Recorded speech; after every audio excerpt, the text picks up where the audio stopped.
Assalamualaikum warahmatullahi wabarakatuh. Salam satu Malaysia. Salam Malaysia Madani. Kita kudara pada malam ini daripada bumi Terengganu, tuan-tuan. Malam ini, mukadimah saya pada malam ini, kita nak membicarakan tentang kenyataan yang dikeluarkan oleh Tun Dr. Mahathir Mohamad. Tun Dr. Mahathir, tuan-tuan, mengatakan bahawa ahli parlimen boleh menukar kerajaan, boleh menukar kerajaan seperti mana UMNO menukar Muhyiddin Yassin. Saudara nampak gayanya. Sebenarnya, tuan-tuan, apa yang Mahathir hari ini duduk macam mandi tak basah, tidur tak lena, makan tak lalu, gundah kulana ni, tuan-tuan. Mengelupu tak tentu pasal, macam kan macam nyawa dah tinggal di hujung tanduk. Kenapa ni, tuan-tuan? Sebenarnya dia tahu bahawa masanya untuk dipanggil oleh pihak SPRM sudah sangat dekat. Sudah sangat dekat, kan? Dan dia tahu bahawa kedudukan anak-anak dia sudah tidak selamat. Kedudukan kroni-kroni dia sudah tidak selamat. Itu sebab kita tengok dia merapu. Melompat sana, melompat sini, masuk parti sana, keluar parti sini. Parti anak dia sendiri pun dia tinggalkan, tuan-tuan. Kesian. Saya rasa anak dia pun pening dengan Tun Dr. Mahathir ni, saudara. Namun hari ni saya nak beritahu dengan Tun Dr. Mahathir. Memanglah sebelum ni UMNO boleh tarik sokongan terhadap Muhyiddin Yassin, walaupun ketika itu ada sebahagian besar MP UMNO tidak mahu menarik sokongan terhadap Muhyiddin Yassin. Sebab apa benda tu boleh berlaku? Sebab pada ketika itu, tuan-tuan, saudara, walaupun bila Muhyiddin nak diangkat menjadi Perdana Menteri, Muhyiddin diberikan sokongan secara en blok oleh Datuk Seri Ahmad Zahid Hamidi, pengurusi Barisan Nasional. Kenapa boleh jadi macam tu? Sebabnya, tuan-tuan, ketika Kebawah-Duli Tuanku memanggil ahli-ahli parlimen daripada semua parti yang berjumlah 222 orang, tidak ada satu orang pun ahli parlimen yang mendapat sokongan simple majority, iaitu lebih daripada 112 orang untuk diangkat menjadi Perdana Menteri. Maka bila panggil seorang-seorang, tidak ada seorang yang dapat mandat untuk diangkat menjadi Perdana Menteri. Walaupun ada yang mencadangkan Tun Mahathir, ada yang mencadangkan Datuk Seri Anwar Ibrahim, ada yang mencadangkan Tan Sri Muhyiddin Yassin. Maka cara kedua yang digunakan oleh Kebawah-Duli Tuanku yang di-Pertuan Agong ialah meminta supaya ketua-ketua parti berbincang untuk membentuk kerajaan. Jadi atas dasar itulah, tuan-tuan, bila Muhyiddin Yassin nak diangkat menjadi Perdana Menteri, sokongan yang diberikan kepada Tan Sri Muhyiddin Yassin adalah dengan sokongan secara en blok oleh ketua-ketua parti. Itu yang Muhyiddin dapat 114 kursi. Walaupun pada hakikatnya Tengku Razali Hamzah, yang berhormat mulia Tengku Razali Hamzah, tidak pun menyokong Muhyiddin untuk menjadi Perdana Menteri. Ini kena jelas. Masa tu, Tun, kita belum ada Akta Anti Lompat Parti. Jadi bila tidak ada Akta Anti Lompat Parti, memanglah Tun dan juga Muhyiddin boleh menjalankan apa yang dipanggil sebagai scheme of things, iaitu boleh menyogok, boleh menawarkan ganjaran, sama ada dalam bentuk kewangan, bentuk jawatan, sama ada dalam bentuk ugutan, ataupun tawaran untuk tidak didakwa, macam setengah-setengah orang yang dah dipanggil SPRM, yang ada kes polis cabul kehormatan, yang ada kes apa lagi, ada masalah dengan lembaga hasil dalam negeri kan. Jadi pada ketika itu scheme of things ini memang boleh pakai. Itu sebabnya tuan-tuan, bila dibentuk kerajaan Muhyiddin, dia dapat sokongan daripada diri dia ataupun daripada parti dia sebenarnya 5 orang saja. 5 orang. Mula-mula 6, tapi Dr. Syahrudin bekas usaha politik dia pun tinggalkan dia menyertai Mahathir Mohamad. Yang lagi 16 dia curi daripada UMNO, MP UMNO. Yang lagi 9 dia curi daripada PKR. Termasuklah adalah MP PKR, DAP yang melompat menjadi bebas tapi menyokong dia. Okey. Persoalan dia hari ini, tuan-tuan. Boleh tak MP memberikan sokongan kepada individu untuk diangkat menjadi Perdana Menteri, kan? Secara bersendirian selepas Akta Anti Lompat Parti diwujudkan? Jawapan dia boleh. Boleh. Tapi di mana? Di Sabah. Sebab apa? Sebab di Sabah Akta Anti Lompat Parti belum diluluskan, belum dibentang dan belum diluluskan. Itu sebab orang Sabah masih boleh lompat sana lompat sini. Itu sebab ahli parlimen kita, ahli Dewan Undangan Negeri kita 5 orang 5 orang telah memberikan sokongan kepada GRS di Sabah. Tetapi di pusat ni Tun, kita dah buat Akta Anti Lompat Parti, kan? Maknanya dah tak boleh nak lompat-lompat ataupun dah tak boleh nak bagi personal SD kepada sesiapa untuk menjadi Perdana Menteri. Kalaulah contohnya macam Hishamuddin kan, dia beri SD kepada Muhyiddin untuk menjadi Perdana Menteri. Kalau pihak parti Barisan Nasional mengambil tindakan, contohnya apa tindakan boleh diambil kepada orang yang lompat parti ni?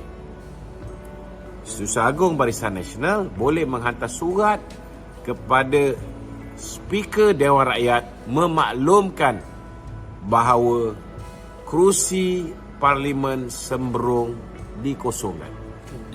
Contoh. Sebenarnya boleh buat pun, kan? Tapi saya bagi contoh. Jadi kalau Tun berhasrat untuk tarik sokongan ahli parlimen, kan? Untuk menumbangkan kerajaan Datuk Seri Anwar Ibrahim ini, silakan. Silakan. Kita pun tak nak ada orang dalam UMNO ini masih lagi berkiblatkan kepada Tun Dr. Mahathir atau berkiblatkan kepada Tan Sri Muhyiddin Yassin. Jadi the moment dia bagi SD kepada Muhyiddin kepada sesiapa saja, Susah Agung Barisan Nasional boleh menghantar terus surat memaklumkan kekosongan kerusi pihak yang terbabit, sebab pihak yang terbabit sudah pun menandatangani aku janji memberikan mandat kepada ketua parti. Ketua parti ni kerusi BN lah, untuk berunding dan membuat keputusan bagi pihak semua ahli parlimen dengan parti mana kita nak bergabung dan siapa yang kita nak angkat menjadi Perdana Menteri. Okey, saya harap ini jelas lah ya, Tun Dr. Mahathir. Okey, ada lagi? Silakan. Barang siapa ada sebarang soalan, sama ada soalan daripada orang yang masih hidup ataupun yang telah mati, bolehlah ajukan soalan anda di talian 01135 954044 01135954044. Silakan. Ya tu, adakah kemungkinan Tun ni lupa atau dia ni tak sedar yang dia ni bukan ahli parlimen? Sebab dia baru lompat parti baru-baru ni. Oh ya, betul. Oh, betul juga. Dia kata, mungkin saya lompat tak ada apa pun. Ya, betul. Memang orang macam dia lompat tak ada apa sebab dia tidak terikat dengan Akta Anti Lompat Parti. Akta Anti Lompat Parti ni tuan-tuan hanya berkuat kuasa kepada ahli-ahli parlimen. Bagi orang yang gagal untuk memenangi sebagai ahli parlimen, apatah lagi orang yang hilang deposit, maka dia tidak terikat, kan? Dia tidak terikat. Jadi dia, anak dia, kan? Dan lebay-lebay malang yang lain tidak ada masalah. Tidak ada. Nak lompat berapa kali pun tak kisah. Nak lompat berapa kali pun tak kisah. Tidak ada sebarang masalah. Dia tidak akan kehilangan kerusi dia. Sebab dia tidak ada kerusi untuk dihilangkan. Okey.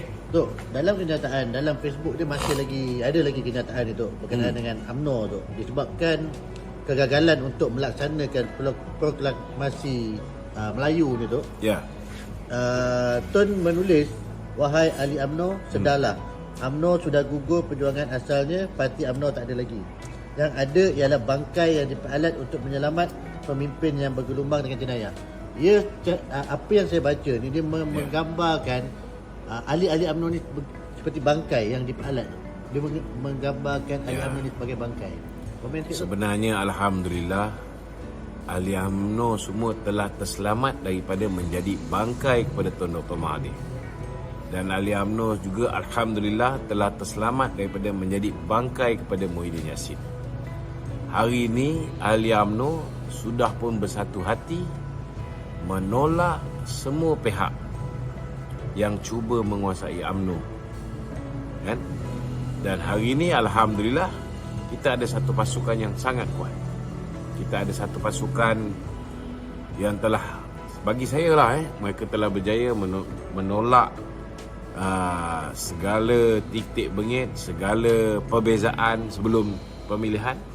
Dan hari ini kita bersatu di dalam sebuah kapal yang besar, sebuah kapal yang hanya ada seorang nakhoda. Dulu kita dipecah-pecahkan oleh musuh kita, kan? Musuh kita tak puas hati dengan pemimpin nombor satu kita, maka dia lantik orang lain menjadi timbalan Perdana Menteri. Bila kita asak, sehingga kan dia terpaksa meletak jawatan sebagai Perdana Menteri, dia pas pula baton tu kepada orang yang dia yakin boleh menjaga kepentingan dia, boleh meneruskan polisi-polisi dia, kan? Boleh mematuhi perjanjian-perjanjian dengannya. Jadi bagi saya alhamdulillah sekarang ni kita bebas. Dan dalam pilihan raya akan datang, saya nak beritahu bahawa Barisan Nasional akan bertanding atas tiket Barisan Nasional. Kita akan gunakan logo Dacik, kan? Itu sebab rakan-rakan yang risau sangat, kan? Risau sangat, ada setengah-setengah orang tu dia kata, macam mana ni, kita belum lagi akrab, belum lagi rapat. InsyaAllah lepas ni kita akan mula akrab dan kita akan mula rapat.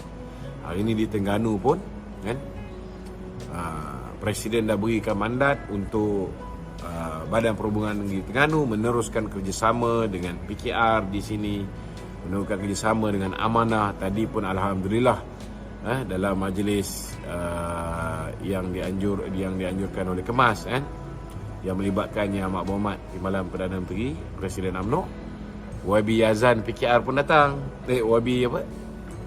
Azam. Azan. YB Azan PKR pun datang. Datuk Raja Tengku Bahrain, Tengku Bahrain, betul tak? Datuk Raja Bahrain, kan? Datuk Raja Bahrain pun datang, kan?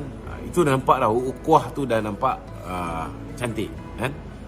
Dan kita akan bersedia, kita akan bersedia untuk berhadapan dengan pilihan raya di semua negeri-negeri ni. Dan saya pun nak beritahu, mungkin kemungkinan besar apa ni, apa tadi aku lupa dah. Dah masuk bab lain. Okey. Convention akan berlangsung pada 14 hari bulan Mei, di mana semua 20 parti di dalam kerajaan perpaduan ini akan berhimpun di Dewan Merdeka. Grassroots mereka juga akan berhimpun. Kita akan buat perhimpunan serba putih, semua orang akan pakai baju putih, kan?